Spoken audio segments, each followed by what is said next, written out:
അപ്പൊ തുടങ്ങാം അല്ലേ? അത് മക്കളും കൊച്ചന്മാരും കൂടെ അയക്കും. 1 2 3 4 ഇന്ദ്രരത്നം. ഹായ് ഇന്ദ്രരത്നം.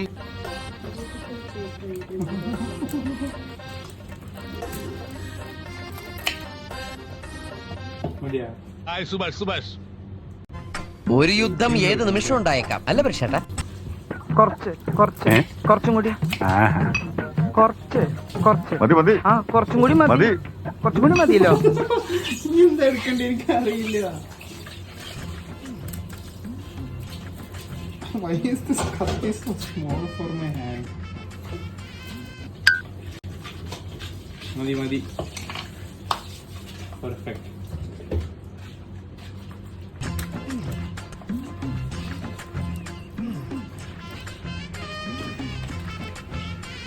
ഇതല്ല, ഇതിനപ്പുറം ചാടി കടന്നവനാണ് ഈ KK ജോസ്. ശരി, എന്ത് ഇത് വേണ്ടല്ലോ, ഇത് എടുത്തു വെക്കല്ലേ. അതിൽ കത്ത് ചെറുതാക്കി ഭയങ്കരം തന്നെ. അടിയില് താഴെ